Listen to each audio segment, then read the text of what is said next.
Okay, let's start without wasting time. कल हम लोगों ने क्या देखा था मार्केट में, एक लास्ट में एक्सपायरी एडजस्टमेंट की वजह से नीचे आया था मार्केट। हमको पता नहीं था कि वो शार्प सेलिंग है या फिर वो हमारा एक एडजस्टमेंट है। दैट इज़ वाई हमने क्या कहा था, डेटा ज़्यादा इंपॉर्टेंट होगा। ठीक है, अगर आज आप देखोगे तो मार्केट साइडवेज डेटा बता रहा था मॉर्निंग में, ये दिख रहा है।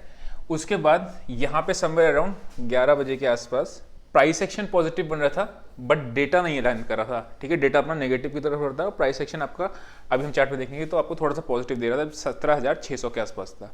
लेकिन अल्टीमेटली डेटा आपका नेगेटिव ही था और मार्केट नीचे ही आया। तो मैंने आपको कल ही बताया था कि आपका डेटा ज़्यादा इंपॉर्टेंट होगा, काम ज़्यादा करेगा as compare to price action. अब देखते हैं चार्ट पर, उसके बाद देखेंगे रेंज वगैरह क्या निकलती है। ये हमारा निफ्टी का चार्ट है, बहुत ही सिंपल सा। अगर मैं बात करूँ, ये आपका डबल टॉप था, यहाँ पे ट्रेंड लाइन का ब्रेकडाउन था। उसके बाद अगर आप देखोगे प्राइस एक्शन, ये वाला फॉल जो था हमारा, ये पता नहीं था ना, एडजस्टमेंट का फॉल था, एक्सपायरी एडजस्टमेंट, मंथली एक्सपायरी होती। उसके बाद मार्केट खुला, गैप अप खुला।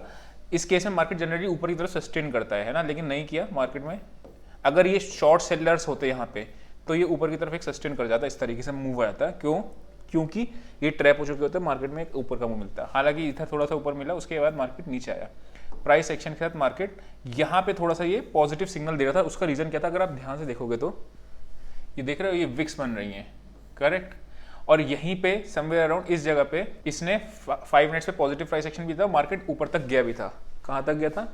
630 के आसपास, 635 के आसपास गया था मार्केट, और फिर वहां से मार्केट नीचे आ गया। अगर आप देखोगे, अब 3 तरीके की ट्रेडिंग हम लोग देख सकते हैं मार्केट में। ऊपर का ट्रेड कब लेंगे, साइडवेज का लेंगे, और आपका नीचे का देखेंगे। ये ट्रेंड लाइन बनती हुई दिख रही है आपको, करेक्ट। ये ट्रेंड लाइन जैसे ही ऊपर की साइड टूटेगा, यानी कि 625 का लेवल, 625 का लेवल हमारे लिए बहुत ज़्यादा इंपॉर्टेंट लेवल है। ठीक है, ये टूट के सस्टेन करेगा, सस्टेन करे, मतलब ऐसा नहीं कि इसकी तरह ना टूटे, समझ रहे, सस्टेन करे। उसके बाद अपने लोग एक बाइंग की साइड ट्रेड ले सकते हैं, तब जब ट्रेंड लाइन का ये दिख रहा है आपको। सेलिंग का ट्रेड अपने लोग कहाँ देख सकते हैं? अभी मार्केट में प्राइस एक्शन नेगेटिव चल रहा है। मैं आपको फिबोनाची का वीडियो देने वाला हूँ बहुत जल्दी, उसमें आपको जो प्राइस एक्शन के एक कमी होती है, क्या होती है, मार्केट ऊपर जाता है, नीचे आता है, देन ऊपर जाता है, नीचे आता है। ये क्या कहता है आपको, बाय इस लेवल के ऊपर करो।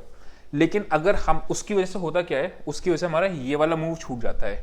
इसको किस तरीके से पकड़ा जाए वो भी हम लोग फिबोनाची के थ्रू देखेंगे। अभी फिलहाल अपने लोग इस पे वापस आते हैं। सबसे पहले, क्योंकि वीक है आगे, तो पहले करते हैं हम लोग डेली एनालिसिस की। यहाँ पे ये वाला जब तक हाई नहीं टूटेगा, अपने लोग एग्रेसिव बाइंग की साइड नहीं आएंगे। अपने लोगों को पता है मार्केट यहाँ से नीचे आया, अब ये प्रॉपर प्राइस, अगर ये नीचे आता है तो अगेन ये प्रॉपर प्राइस एक्शन के साथ नीचे आएगा। दिख रहा है आपको, करेक्ट। अभी मार्केट में क्या है, ऊपर से गया, एक एम पैटर्न दिख रहा होगा आपको। अब ये प्राइस एक्शन के साथ फिर नीचे आना शुरू करेगा। ये इंपॉर्टेंट लेवल कौन सा होता है, कोई भी क्लोजिंग मेरे लिए 17,300 के नीचे मिल रही है तो मेरे लिए वो खराब क्लोजिंग हो जाएगी। 17,350 के नीचे, 300 नहीं, 350 के नीचे। ठीक है, फिर अगेन मैं सेल ऑन राइज पे आ जाऊंगा। जैसे मैंने 16,050 के ऊपर अपन लोग बाय ऑन डिप्स के थे, कहाँ तक थे, इस यहाँ तक। ठीक है, ये कैंडल में हमारा खतरनाक तरीके से डेटा नेगेटिव था। यहाँ आने के बाद हम लोगों ने क्या कहा, हम लोग बाय ऑन डिप्स को छोड़ के दोनों साइड अपॉर्चुनिटी को ढूंढेंगे। ठीक है ना। अब अगर इसके नीचे मार्केट क्लोजिंग देती है, क्लोजिंग देगी इसके नीचे, तो फिर अपन लोग फिर से सेल ऑन राइज की तरफ जाएंगे। अभी मार्केट में अगेन देखते हैं होना क्या हो सकता है। ये देखोगे आप, इनसाइड कैंडल है बेसिकली मार्केट के अंदर, ये आपकी मदर कैंडल है, इसके अंदर आपकी इनसाइड बार है। अगर ये नीचे की साइड ट्रेड मिलता है तो अपने को एक नीचे का फॉल मिल जाएगा समवेयर अराउंड 17,350 तक का। अब हमारी थोड़ा सा ट्रेडिंग सिंपल हो जाएगी। इसका हाई कितना है, 16,720। ठीक है, और इस कैंडल का लो कितना है, 17,480। ठीक है, इसके नीचे ये मदर कैंडल का लो टूटेगा तो अपने को नीचे का लेवल मिलेगा, इसका हाई टूटेगा तो अपने लोग बाइंग के साइड का ट्रेड मिलेगा। ठीक है, सिंपल ये आपका आ रहा है। ये 720 की जगह पे अगर आप इसको थोड़ा प्री अटेम्प्ट करना चाहते हो तो 625 के लेवल को मार्क कर लेना 15 मिनट्स के चार्ट पे। ठीक है, बिकॉज ये बहुत बड़ा हर्डल काम कर रहा है निफ्टी के लिए। निफ्टी की एक बार ऑप्शन चेन भी देख लेते हैं कि ऑप्शन का डेटा क्या कहता है। एक सेकेंड और चीज़ आपको देखनी है, यहाँ पे ये बेयरिश फ्लैग पैटर्न में भी कन्वर्ट हो सकता है। दिख रहा है, मार्केट ऊपर से नीचे आ रही है तो इस तरीके से कन्वर्ट भी हो सकता है। एनीवेज, अभी हम लोग थोड़ा डेटा भी देख लेते हैं बिकॉज वो भी इंपॉर्टेंट है। अगर मैं बात करता हूँ निफ्टी की, तो निफ्टी में आपका सबसे ज़्यादा कॉल रेटिंग कहाँ पे हुई है, अगर मैं आज बात करूँ तो 36 लाख की, तो 18,000 के बहुत दूर है।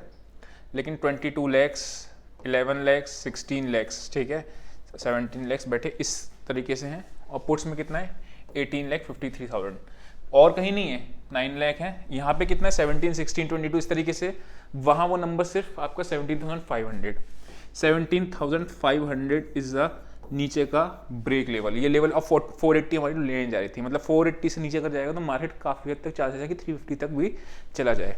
ऊपर की रेंज में अगर कब ऊपर जाना चाहेगा, जब ये वाले आपके कॉल लेटर स्ट्रैप होंगे, यानी 625। यानी अगर मैं आपको ट्रेडिंग का नो ट्रेडिंग जोन बनाता हूँ, जो ब्रेकआउट ट्रेडर्स हैं 17,480 से 17,625, इसके ऊपर कहीं पे भी सस्टेन होना शुरू हो जाए, नीचे ऊपर आप ब्रेकआउट वाले ट्रेडर ट्रेड ले सकते हैं, एक चीज़। दूसरा, अगर पॉजिटिव प्राइस सेक्शन वाले स्कैल्पर्स होते हैं, जैसे आज क्या था 17,580 एक लोअर रेंज थी, वहाँ पे हमें एक पॉजिटिव प्राइस सेक्शन मिला 630 तक का, तो ये स्कैल्पिंग वाले लोग ऐसा भी कर सकते हैं कि अगर 20, 30, 40 पॉइंट लेने होते हैं तो कर सकते हो क्या, इसके आसपास आ जाए 17,500 के आसपास आ जाए तो लोअर लेवल पे कोई पॉजिटिव प्राइस सेक्शन मिले तो बाय कर सकते हैं, ऊपर की रेंज पे कोई नेगेटिव प्राइस सेक्शन मिले तो अपने सेल कर सकते हैं। स्कैल्पिंग वाले ब्रेकआउट वाले ट्रेडर्स इसके ऊपर नीचे ट्रेड करेंगे। बैंक निफ्टी और देख लेते हैं एक बार। सेम डिट्टो पैटर्न बन रहा है बैंक निफ्टी का, ठीक है। मार्केट ऊपर गया, अगर नीचे आना होगा तो ये लेवल कितना निकल के आ रहा है आपका 38,800। इसके नीचे मार्केट में फ्रेश वीकनेस होगी, ऊपर का लेवल कितना आ रहा है 38,400। ये रेंज वाले ट्रेडर्स क्या होता है, इसके आसपास पॉजिटिव प्राइस सेक्शन मिले 5 मिनट की चार्ट पे तो बाई करते हैं, और इसके आसपास कोई नेगेटिव प्राइस सेक्शन मिले 5 मिनट के चार्ट पे तो सेल करते हैं। ये होता है आपका जो रेंज ट्रेडर्स होते हैं, और ब्रेकआउट ट्रेडर्स इसके नीचे सेल करेंगे, इसके ऊपर बाय करेंगे, सिंपल। एक बार 15 मिनट का चार्ट देख लेते हैं इसका, सो दैट हमको थोड़ी और क्लैरिटी हो जाएगी अर्ली अटेम्प्ट के लिए। अगर इसमें भी मैं बात करूँ तो सेम ट्रेंड लाइन बन रही है। आप अगर देखोगे ये ट्रेंड लाइन टूटेगी, अपने को बाई साइड मिलेगा, और ये आपका एक डब्लू पैटर्न का नेक लाइन में टूटेगी, जो लेवल निकल के आ रहा है 39,250 के आसपास का। नीचे से भी एक ट्रेंड लाइन बन रही है, अगर मैं बात करूं तो, जो आज आपकी टूट भी गई थी, करेक्ट। ये आपकी एक ट्रेंड लाइन है, प्राइस एक्शन नेगेटिव ही जा रहा है। इसका एक बार डेटा भी देख लेते हैं तो फिर मैं आपको कंक्लूजन पे निकाल लूंगा, कंक्लूजन पे क्या निकल के आया है। बैंक निफ्टी में कॉल रेटिंग 39,300 पे सबसे ज़्यादा हुई है, उसके बाद आपका 39,000 पे भी कॉल रेटिंग है, ठीक है। इसमें बात करूँ 39,000 कल की तरह मेक और ब्रेक लेवल है, ठीक है, और आपका नीचे के लेवल पुट राइटिंग उतनी ज़्यादा नहीं है। अगर मैं डेटा के पॉइंट ऑफ व्यू से बात करता हूं तो थोड़ा सा बेयरिशनेस दिखा रहा है, लेकिन साथ में एक जगह पे मैक्सिमम पुट राइटिंग है, उसकी वजह से वो सपोर्ट का भी काम कर रहा है। तो अगर जब ये सपोर्ट टूटेगी तो अपने को नीचे का ट्रेड अच्छा मिलेगा, डाउन साइड आपको थोड़ा सा रिस्क रिवॉर्ड भी अच्छा मिल जाएगा, ठीक है। ऊपर की साइड में जब तक कि आपका 39,200 का जो लेवल है, 200-300 का लेवल, इसको प्रॉपर तरीके से क्रॉस नहीं करेगी, फिर 450 का एक हर्डल आएगा, वो मल्टीपल हर्डल्स है मतलब, ठीक है। तो फिर उसके बाद आपका ट्रेंड रिज्यूम होगा ऊपर की तरफ पे। अभी क्या दिख रहा है, जो अभी दिख रहा है वो 39,000 के नीचे मार्केट क्लोज हुआ है, जो कि एक अच्छा साइन नहीं है, ठीक है। बट ये सपोर्ट जैसे ही टूटेगा आपका 39,000 वाला, उसके बाद अपने को डाउन ट्रेंड मिल जाएगा। एक अच्छी चीज ये हुई है कि अगर आप मार्केट में देखोगे तो विक्स बहुत नहीं बढ़ी। इंडिया विक्स आपने अगर कल एक्सपायरी पे आपने देखा होगा तो जहां पे 20 रुपीज़ में मैंने एक पुट बाय करी थी हीरो जीरो में, वो विक्स में उस टाइम पे विक्स बढ़ना चालू हो गई थी। 18.7 से 18.4 से 18.7 हो गई और इवेंचुअली 20 तक पहुंची। इस वाले फॉल में विक्स बहुत नहीं बढ़ी, मतलब बढ़ी लेकिन बहुत ज़्यादा नहीं बढ़ी, इसीलिए थोड़ा सा मुझे लगता है कि मार्केट को थमना चाहिए, पॉज करना चाहिए। अगर कल विक्स भी बढ़ती है, आप देख लेना, नजर रख लेना, और मार्केट नीचे आती है तो नीचे का ट्रेड मिल जाएगा और ऊपर का ट्रेड मिल जाएगा अपने को अगर ये 39,250 क्रॉस करती है और वो 625 क्रॉस करती है तो। आई होप आपको सारे लेवल्स समझ में आए होंगे, मार्क किए होंगे, प्राइस एक्शन समझ में आया होगा, डेटा किस तरीके से रीड किया जाता है वो देखा जाएगा। आज के लिए इतना ही, see you in next video, till then bye bye.